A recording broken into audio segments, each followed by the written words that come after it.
Hello students, welcome to my channel Bampton institute and very very good morning students. आज हम करने जा रहे हैं फ्यूचर इंडेफिनिट टेंस। और ये मैंने आपको इतनी बारीकी से समझाया कि मुझे डेफिनेटली पता है कि आपको अब तक ये टेंस ऐसे नहीं पता होगा, नहीं किसी ने बताया होगा। तो मेरी कोशिश है कि आप इसको अच्छे से समझ लो, और ताकि आपको जब आप इसकी ट्रांसलेशन करो तो कभी किसी तरह की कोई प्रॉब्लम ना आए। तो आइए स्टार्ट करते हैं फ्यूचर इंडेफिनिट टेंस। ये है जी आपके सामने फ्यूचर इनडेफिनिट। अब आपने इसमें क्या देखना है, फ्यूचर का मीनिंग क्या होता है? आने वाला समय। अब आने वाले समय में इनडेफिनिट का मतलब है अनिश्चित, पक्का नहीं है। ये जो आने वाले समय की बात है, लेकिन एग्जैक्ट टाइम का इसमें पता नहीं होता, इनडेफिनिट है टाइम। तो अब इसकी पहचान क्या होती है? गा, गे, गी। जब आप कभी भी किसी से कोई भी बात करते हो तो लाइन के एंड में क्या आएगा? गा या फिर गे या फिर गी। तो ये टेंस बनता कैसे है? सब्जेक्ट कोई भी हो, हमने विल लगाना है उसमें, फिर वर्ब की फर्स्ट फॉर्म, फिर ऑब्जेक्ट। बट अगर सब्जेक्ट जो है आई या फिर वी हो, ये दोनों चीज़ें अगर हों तो हमने लगाना है शैल, फर्स्ट फॉर्म, ऑब्जेक्ट। नॉर्मली ये टेंस जो है इसी तरह से बनता है। कोई भी सब्जेक्ट हो तो हमें विल लगाना है, बट अगर आई और वी हो तो हमने शैल लगाना है और वर्ब की फर्स्ट फॉर्म के साथ ऑब्जेक्ट लगाना है। आपके सामने एग्जांपल है, वह शिमला घूमने जाएगा। गा क्या शो कर रहा है? Future indefinite tense. तो he will go to visit Shimla. उसके बाद जैसे यहाँ पे आ गया, he will go to visit Shimla. उसके बाद मैं शिमला घूमने जाऊँगा, I shall go to visit Shimla, I के साथ शैल। अब आप आगे देखिए इस टेंस को कि in case of determination. Determination means अगर इरादा पक्का हो। ये देखो,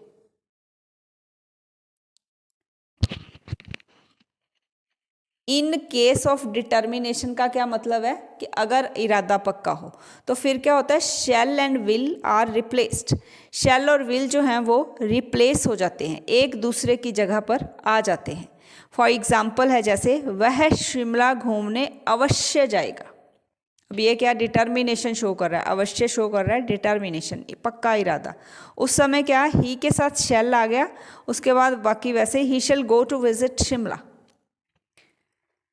मैं के साथ विल। मैं शिमला घूमने अवश्य जाऊंगा या पक्का मैं शिमला घूमने जाऊंगा, I will go to visit Shimla. इस तरह से। लेकिन होता क्या है कि आजकल हम विल और शैल जो है ये पता ही नहीं चलता इसका। ही विल या आई शैल, इस तरह से अगर हो तो हम बोलते कैसे हैं? I will, hill.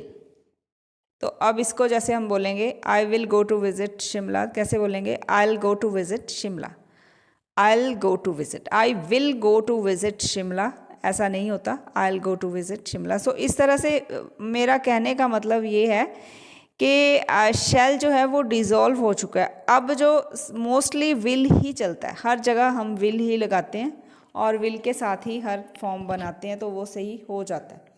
नेक्स्ट जो है आगे देखिए आप, इस टेंस में अगर ये देखो, इफ, ध्यान से समझना कि if two lines of future indefinite tense, अगर फ्यूचर इंडेफिनिट टेंस की दो lines comes in the same sentence, एक ही सेंटेंस में आ जाती हैं, then first will be in future indefinite and other present indefinite. पहली लाइन जो है वो फ्यूचर इंडेफिनिट में बनेगी और दूसरी प्रेजेंट इंडेफिनिट में। एग्जाम्पल दे रही हूँ मैं आपके सामने। जैसे आ गया कि अगर तुम नहीं पढ़ोगे तो फेल हो जाओगे। दैट मीन्स दो बार इस लाइन में आ रहा है गे और गे। अब क्या करना हमने, पहली लाइन जो है वो बनेगी फ्यूचर इंडेफिनिट, दूसरी बनेगी प्रेजेंट इंडेफिनिट। देखो, if you will not study then you get fail. ठीक है, if you will not study ये क्या हो गया? Future indefinite. You get fail ये क्या है? Present indefinite. इसी तरह से एक और एग्जाम्पल है, अगर तुम बदतमीजी करोगे तो मैं तुम्हें थप्पड़ मारूंगा। यहाँ पे भी गा 2 बार है, गे और गा 2 बार लाइन में आ रहा है। तो हमने क्या करना है, फर्स्ट लाइन जो है वो बनेगी हमारी future indefinite. If you will do misbehave then I slap you. I slap you क्या है, प्रेजेंट इंडेफिनिट।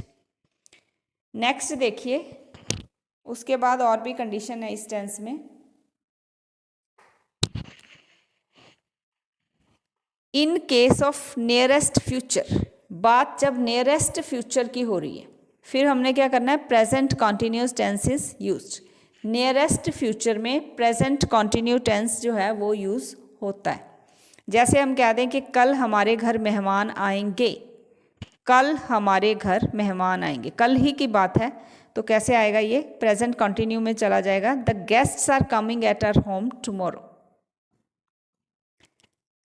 हमारे कॉलेज में छुट्टियां पड़ जाएंगी, holidays are going to held in our college. अब आपने क्या देखना है कि यहाँ पे गे और यहाँ पे गी, लेकिन हम किस में बना रहे हैं, प्रेजेंट कॉन्टिन्यू में। क्यों बना रहे हैं, क्योंकि ये नियरेस्ट फ्यूचर की बात है। उसके बाद इसकी नेक्स्ट कंडीशन जो है इस टेंस की, वो ये देखिए, इन केस ऑफ ड्रीम और एम्बिशन, बात अगर सपने की हो रही है या फिर इच्छा की हो रही है, देन वुड इज़ यूज्ड। वहाँ पे वुड लगा के हमने बात करनी है, चाहे लाइन के एंड में गा ही आएगा यहीं भी। अब देखिए, एक दिन मैं दुनिया का सबसे अमीर आदमी बन जाऊंगा। एक दिन मैं दुनिया का सबसे, ये एक सपना है, कैसे बनेगा, one day I would become the richest person of the world. यहाँ पे आई के साथ वुड आ गया क्योंकि ये सपने की बात है। उसके बाद एक दिन मैं अपने देश का प्रधानमंत्री बन जाऊंगा, ये एक इच्छा भी हो सकती है, एम्बिशन भी हो सकती है, सपना भी है। तो कैसे बनेगा, one day I would become the prime minister of my nation. इन बातों का आपको ध्यान रखना होता है जब आप ट्रांसलेशन या फिल इन द ब्लैंक्स किसी भी एग्ज़ाम में कर रहे होते हो, या फिर हमारा क्यू कार्ड आ जाता है इसमें, तो इन चीज़ों को ध्यान में रखते हुए हमने एक्सप्लेन करना होता है। नेक्स्ट जो है इसी टेंस का मैं आपके सामने रख रही हूँ, नेगेटिव।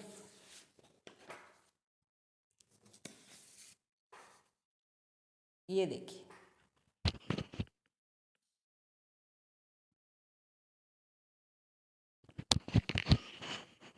कैसे बनेगा ये नेगेटिव, सब्जेक्ट कोई भी है, विल नॉट लगा दो वर्ब की फर्स्ट फॉर्म के साथ ऑब्जेक्ट। जैसे मैंने अभी लिखा है यहाँ, मैं खाना नहीं खाऊंगा, फिर मैंने उसका बना दिया I am not going to have meal. ये मैंने प्रेजेंट कॉन्टिन्यू में क्यों बनाया, क्योंकि ये नियरेस्ट फ्यूचर की बात है, तो उस तरह से आएगा I am not going to have meal. अगर वो मैं तुम्हारे घर नहीं आऊँगा, यहाँ पे टाइम जो है इनडेफिनिट है, पता नहीं कब की बात है, मैं तुम्हारे घर नहीं आऊँगा, I will not come to your house. उसके बाद आ जाता है यहाँ पे इंटेरोगेटिव, विल के साथ सब्जेक्ट फर्स्ट फॉर्म ऑब्जेक्ट। क्या तुम मेरे साथ घूमने जाओगे, will you come to visit with me. तो इस तरह से will you go to visit, sorry यहाँ पे जाओगे है, मुझे आओगे की कंफ्यूजन लग रही थी, will you go to visit with me, इस तरह से आ जाएगा। या फिर अब देखिए, आपने नेक्स्ट पर्सन को पूछा कि क्या तुम घूमने जाओगे, अगले को पूछना कैसे होता है, मोस्टली हम नॉर्मली कैसे बोलते हैं, would you like to come with me. Sentences में जब हम डेली रूटीन हम ऐसी बातें करते हैं, तो टेंस कैसे बनेगा, will you go to visit with me, बोलेंगे कैसे, would you like to come with me. ये सारी जो हैं ये डिटेल्स में होती हैं। अगर किसी को कोई भी कन्फ्यूज़न है आप पूछ सकते हो, 20 बार पूछो, मैं 20 बार आंसर दे दूँगी। तो इसमें आइल्स का क्वेश्चन होता है एक्सप्लेन योर ड्रीम हाउस, आपको अपना ड्रीम हाउस एक्सप्लेन करना है। तो अब आप जब आप एक्सप्लेन करोगे ना, तो हर लाइन जो है वो वुड में आएगी, क्योंकि वो आपका सपना भी हो सकता है, आपकी एम्बिशन भी हो सकती है, तो हर लाइन वुड में आएगी। इसीलिए ये क्वेश्चन बना है आइल्स में। जैसे आप कहते हो कि at present I am living in a very beautiful home, but I have a dream to have my own home. It would be very beautiful. It would be situated in Canada, in Chandigarh, in my own village, or anywhere. तो यहाँ से would start हो जाता है. At present I am living in a very beautiful home. You can say at present I am living in a small home. At present I am living in a big home that covers large area. किसी तरह से भी आप start करने के बाद I would have a house in Canada. It would be big or small. इस तरह से आप अपना ड्रीम हाउस जो है एक्सप्लेन करोगे वुड में. तो थैंक यू वेरी मच. कल हम करेंगे future continuous tense. Thank you.